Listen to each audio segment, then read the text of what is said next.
પત્નીએ પાવાગઢ જવાની ના પાડતા પતિની આત્મહત્યા. પત્ની સાથે ઝઘડા બાદ ઘરેથી નીકળી ગયેલા પતિની બીજા દિવસે લાશ મળી. 3 છોકરીઓએ ગેમ રમવામાં સુસાઇડ એટેમ્પ કર્યો.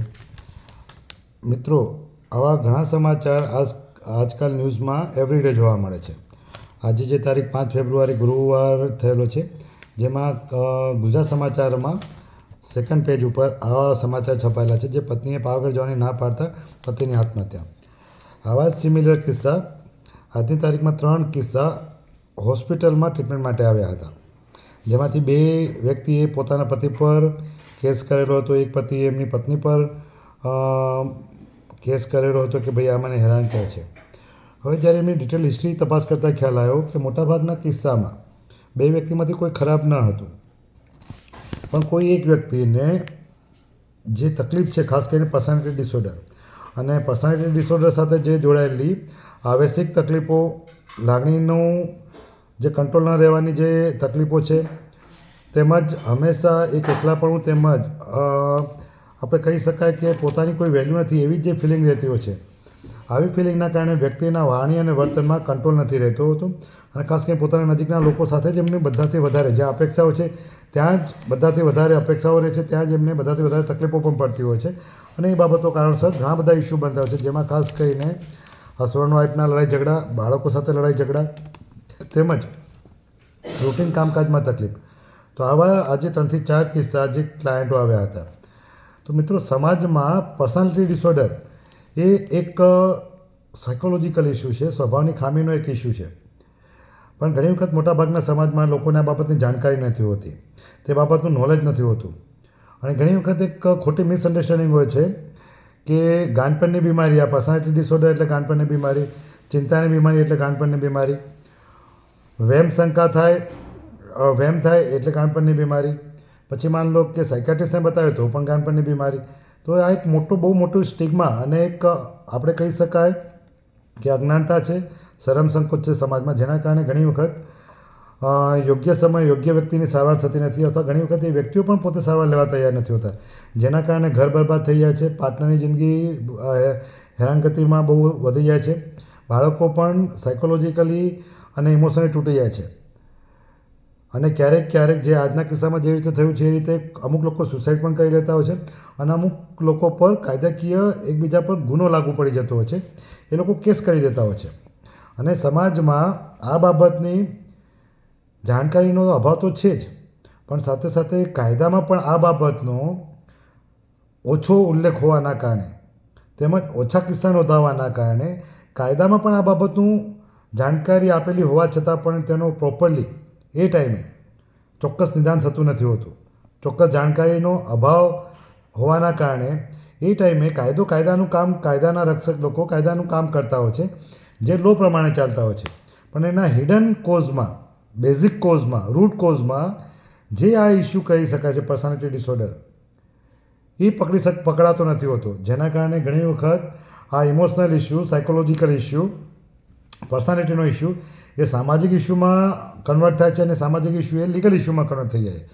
ત્યાં ઘણા જ બધા લોકોની જિંદગી બરબાદ થઈ જાય છે, ઘણા બધાનું કુટુંબ બરબાદ થઈ જાય છે, ઘણા બધાના બાળકોની જિંદગી બરબાદ થઈ જાય છે.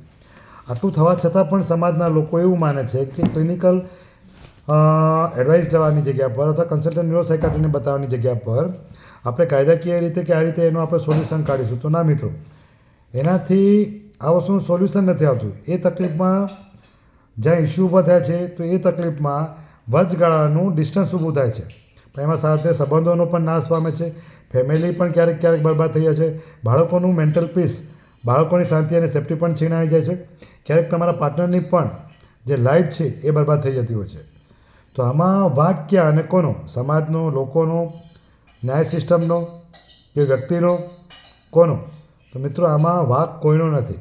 આમાં વાંક ફક્ત ને ફક્ત પર્સનાલિટી ડિસઓર્ડર બાબતની અજ્ઞાનતા, સમાજમાં જે આવી તકલીફો હોય છે એ બાબતનું અજ્ઞાન, તેમજ બીજા લોકો જે ગેરમાર્ગે દોડે છે કે આ માનસિક બીમારીમાં આવે, આ વળગાડની બીમારીમાં આવે, એ જે ગેરમાર્ગે દોડનાર લોકોનો છે. જે લોકો જાગૃત છે, જે સ્માર્ટ છે, જે સમજદાર છે, એ લોકો હંમેશા કન્સલ્ટિંગ કરાવે છે. એમના વાણી વર્તનમાં કે વ્યવહારમાં કોઈ બદલાવ આવે છે, એ લોકો બહુ જલ્દી પોતાની તકલીફો થવાના કારણોના અવેરનેસ માટે એ લોકો કન્સલ્ટન્ટ ન્યુરોસાયકાટ્રિસ્ટ કાઉન્સેલરનો કોન્ટેક્ટ કરતા હોય છે. પણ જે લોકોના મનમાં એક લઘુતા ગ્રંથિ છે, જેમાં અજ્ઞાનતા છે, તેમજ જે લોકો સોશિયલ સ્ટિગ્માથી પીડાય છે, એ લોકોની જિંદગી બરબાદ થઈ જાય છે, કુટુંબની જિંદગી બરબાદ થઈ જાય છે, પાર્ટનરની જિંદગી બરબાદ થઈ જાય છે, તો પણ એ સમજવા તૈયાર નથી. મિત્રો, ઘણી જ બધી બીમારી છે જે આપણે એવું કહી શકાય શારીરિક બીમારી, જે શારીરિક લક્ષણો છે, બીપી વધઘટ થવું, શરીરમાં લકવા થવું, એ મગજ સાથે પણ જોડાયેલી બીમારી છે. ઘણી એવી બીમારી છે જે માનસિક બીમારીમાં આવે છે, જેમ કે ખાસ કરીને માણસો દેખાવા, ભૂત દેખાવા જે બીજાને ન દેખાતા હોય, એક ખોટો ભ્રમ થવો, શંકાઓ થવી, એ છે. તેમજ આ માનસિક બીમારીમાં પણ પાગલપણની બીમારી એ એક જ બીમારી ગાંડપણની બીમારી કહેવાય છે. એના સિવાય બાકીની બધી ઘણી બધી બીમારી છે જે કોઈ પણ વ્યક્તિને થતી હોય છે, જે માનસિક બીમારીની કેટેગરીમાં આવે છે, પણ એ ગાંડપણની કેટેગરીમાં નથી આવતી. એના સિવાય ઘણી બધી એવી બીમારી છે જે માઇન્ડની બીમારી, ન્યુરોટિક બીમારી સાથે જોડાયેલી છે, જેમ કે ઊંઘ ના આવી, માથું દુખવું, ચક્કર આવવા, ગભરામણ, બેચેની થઈ જવી, અને છાતીની પટ્ટી એટલે કે ઇસીજી નોર્મલ આવો, ઇકો નોર્મલ આવો, હાથ પગ ખેંચાઈ જવા, શ્વાસ લેવામાં તકલીફ થવી, છોકરીઓ બેભાન થઈ જાય, રડવાનું ચાલુ થાય, ચિલ્લાય, હાથ પગ સૂન પડી જાય. મોટાભાગના કિસ્સામાં 15થી 25 વર્ષના જે સ્ટુડન્ટો હોય છે એમાં આ તકલીફ બહુ દેખવા મળે છે. આજે આ જ બાબતોમાં 2 સ્ટુડન્ટોને આજે મેં એક બીજી હોસ્પિટલમાં કન્સલ્ટ કરવા માટે ગયા હતા, તો ત્યાંથી ડૉક્ટરે મને સ્પેસિફિક વાત કરી કે સાહેબ, મેં એમને કીધું હતું કે ન્યુરોસાયકાટ્રિસ્ટને આપણે બતાવવું જરૂરી છે, શરીરના બધા રિપોર્ટ નોર્મલ આવે છે. અને સ્ટુડન્ટ હતી 18 વર્ષ અને 19 વર્ષની સ્ટુડન્ટ, પણ એ લોકોએ ના પાડી કે અમે સાહેબ સાયકાટ્રિસ્ટને કેમ બતાવીએ, માનસિક બીમારી થોડી થઈ છે. જ્યારે મેં એમને ત્યાં તપાસ કરી ત્યારે ખબર પડી કે બંને છોકરીને હાથ પગ ખેંચાવવા, મોઢું ખેંચાવવું, શ્વાસ લેવાની તકલીફ થવી, ગભરામણ થઈ જાય, બેચેની થઈ, આવું 10-15 મિનિટ માટે થવું, જેમાં ખેંચ આવે એવા લક્ષણો દેખાય, ક્યારેક બેભાન થઈ જાય એવું થાય. હવે એમાં શરીરના રિપોર્ટો, સીટી સ્કેનના રિપોર્ટો, એમઆરઆઈના રિપોર્ટો બધા નોર્મલ હતા. હવે છાતીનો એક્સરે પણ નોર્મલ હતો એ કિસ્સામાં. હવે જ્યારે એ બાબતને મેં ત્યાં જઈને સમજાવ્યું કે આ માઇન્ડની ન્યુરોટિક બીમારી છે, જેના કારણે શરીરના રિપોર્ટો નોર્મલ આવે છે, અને આમાં સ્પેસિફિક આની દવા કરાવવી પડે, કાઉન્સેલિંગની સારવાર કરાવવી પડે. આ કોઈ વળગાડની પણ બીમારી નથી કે કોઈ ભૂવા બળવાની પણ બીમારી નથી. તો એ બાબત ત્યારે એ લોકો સમજી શક્યા. ડૉક્ટરે ત્યારે કીધું કે સાહેબ, અમે જ્યારે વાત કરી ત્યારે આ લોકો એવું કીધું કે સાહેબ, જો સાયકાટ્રિસ્ટ ડૉક્ટર હોય તો અમારે એમને બતાવવું નથી, કેમ કે અમારી છોકરીઓને કે બીમારી ગાંડપણની થોડી છે. પણ જ્યારે એમને બાબતમાં સમજ આવી કે આવી બીમારી હોય છે અને એ લોકો સ્વીકારી શક્યા, ત્યારે એ બાબતમાં એ લોકો દવા માટે એ તૈયાર થયા. હવે સાયકાટ્રિસ્ટ ડૉક્ટરો પણ માઇન્ડના ઇમોશન, થિંકિંગ સાથે જોડાયેલી બીમારીની સારવાર કરે છે. ન્યુરોફિઝિશિયન પણ જે બ્રેઇનના રસાયણોમાં ચેન્જ થયા છે, જેના કારણે આપણી શરીરમાં જે ચેન્જીસ આવે, જેમ કે બીપી વધવું, ઘટવું અને બ્લડ પ્રેશર વધવાના કારણે માની લો કે ચિંતાના કારણે બ્લડ પ્રેશર વધ્યું અને લકવા થઈ ગયો, તો એની સારવાર કરે છે. તો મોટાભાગના કિસ્સામાં ન્યુરોસર્જન, ન્યુરોફિઝિશિયન અને ન્યુરોસાયકાટ્રિસ્ટ ત્રણની સારવાર અલગ અલગ હોય છે, પણ ઘણી વખત એ બધા એકબીજાની સારવાર તો કરી શકતા હોય છે પ્રાઇમરી લેવલ પર, પણ લોકોને આ બાબતનું પણ ખબર હોતી નથી. શરીરમાં જે બીમારીઓ થાય છે મોટાભાગે 60%થી વધારે તકલીફો એ માઇન્ડ સાથે જોડાયેલી છે, ન્યુરોટિક બીમારી સાથે. એ હદ કરતાં વધી જાય ત્યારે શરીરમાં રિપ્રેઝન્ટ થાય છે, એટલે કે પ્રેઝન્ટ થાય છે. પછી આપણે એની સારવાર કરાય છે, પણ એના રૂટ કોઝ તો ઘણી વખત મોટાભાગના કિસ્સામાં માઇન્ડ સાથે જોડાયેલા છે. એ માનસિક બીમારી સાથે પણ જોડાયેલા નથી, એ ન્યુરોટિક બીમારી સાથે જોડાયેલા છે, સાયકોટિક સાથે પણ નહીં. પણ આ અજ્ઞાનતાના કારણે ઘણી બધી તકલીફો સમાજમાં ઊભી થાય છે અને જેમાં કેટલાની જિંદગી બગડી જાય છે. આ બાબતમાં જો ચોક્કસપણે આપણા એજ્યુકેશનમાં, જેમ કે હમણાં એક પોલિસી બની છે જેમાં આ બાબતનું નોલેજ આપવામાં આવી રહ્યું છે, બહુ સારું છે. તેમજ આપણે એવું કહી શકાય કે લોના ભાષામાં, ન્યાયની ભાષામાં પણ આ બાબતનું થોડું પ્રોપરલી કોઈ પોલિસી બને અને આ બાબતની જાણકારી આપવામાં આવે, જેમાં ખાસ કરીને અમુક ઉંમરમાં મેરેજ પહેલાં કે મેરેજ દરમિયાન જેવી રીતે આપણે કુંડળી તપાસીએ છીએ, એકબીજાના લક્ષણો તપાસીએ, એકબીજાનો સ્વભાવ તપાસીએ, તો એ બેઝિકલી આપણે એવું કહી શકાય કે પર્સનાલિટીની જ તપાસ થતી હોય છે. તો એવી રીતે જો પર્સનાલિટી ટેસ્ટ પણ કરવામાં આવે અને ખ્યાલ આવે કે સામેવાળા પાત્ર, બે જે મેરેજ કરે છે એમની પર્સનાલિટી કેવી છે, એકબીજા સાથે સેટ થાય છે કે નહીં, તો એ બાબતમાં ઘણો બધો ફાયદો થઈ શકે એવો છે. કેમ કે જેમ કે કોઈ એક ડોમિનન્ટ પર્સનાલિટી અને કોઈ ડિપેન્ડન્ટ હોય તો એ લોકો ચાલી જાય, પણ જો બંને ડોમિનન્ટ હોય તો તકલીફ થવાની શક્યતા મેક્ઝિમમ છે મેરેજ પછી. તો એની સાથે સાથે સામાજિક ઇસ્યુ બને એવું નથી, સંબંધોના ઇસ્યુ નથી બનતા. ઘણી વખત શારીરિક, ઇમોશનલી, માનસિક, આર્થિક, કુટુંબિક અને કાયદાકીય પણ ઇસ્યુ બને છે. આજે જે પેશન્ટ આવ્યા હતા, જે એજ્યુકેટેડ વ્યક્તિઓ છે, જેમને હોસ્પિટલમાં આવીને એમના બ્રધર અને એમના હસબન્ડને ઝાપટ મારી દીધી હતી. હવે એમની તપાસ કરતાં જાણવા મળ્યું કે એમને દવા ન કરાવવાના રીઝનો એવા છે કે એમને એવું માને છે કે હું એજ્યુકેટેડ છું, ભણેલા ગણેલા છું, તો મને થોડી માનસિક બીમારી થાય.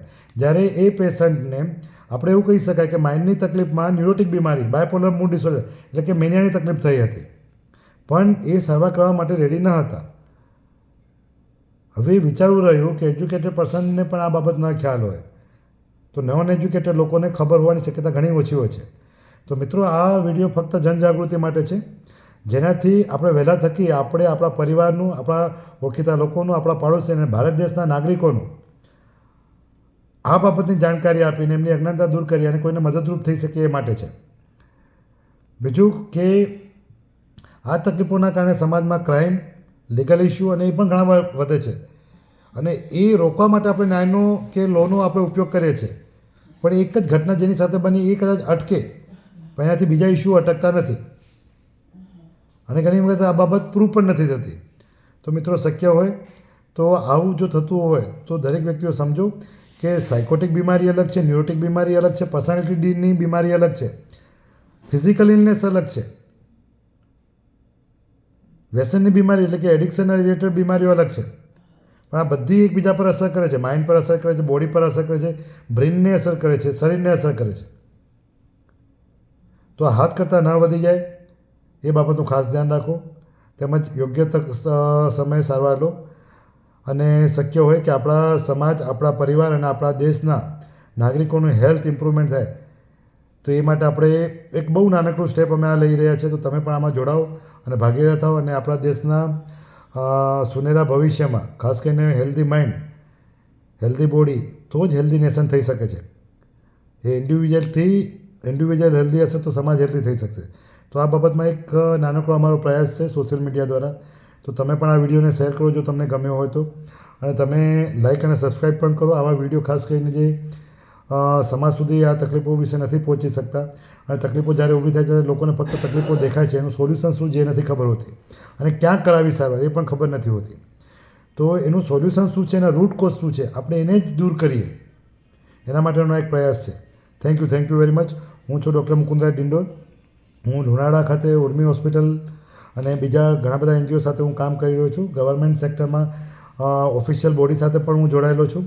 અહીંયા as a M D consultant neuropsychiatrist, counsellor તેમજ ડી એડિક્શન સ્પેશિયાલિસ્ટ, સેક્સોલોજિસ્ટ તરીકે પણ કામ કરું છું, અને મેડિકો લીગલ કન્સલ્ટન્ટ તરીકે પણ હું કામ કરું છું.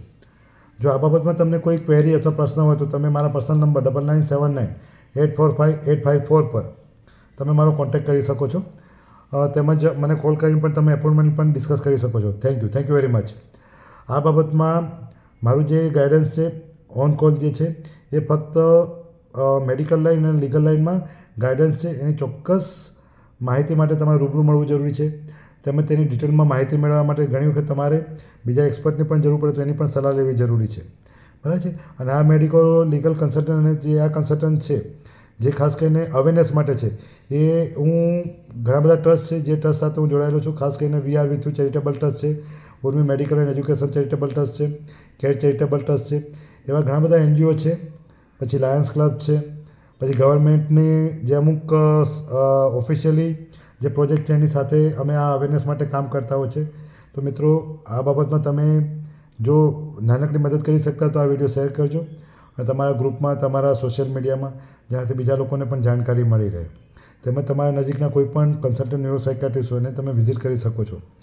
જ્યાં બી ગુજરાતના કોઈ પણ ખૂણામાં તમે રહેતા હો, કંઈ પણ તકલીફ થાય જે ખાસ કરીને રિપોર્ટમાં ના આવતી હોય, પણ તમને ઊંઘમાં તકલીફ પડતી હોય, તમારા કામકાજમાં અને સ્વભાવમાં તકલીફ પડતી હોય, તો સમજવાનું, અને 3 દિવસથી 7 દિવસ સુધી આ તકલીફ ચાલતી હોય તો તમારે કન્સલ્ટન્ટ ન્યુરોસાયકાટ્રિસ્ટની ડેફિનેટલી કન્સલ્ટ કરાવવું બહુ જરૂરી છે.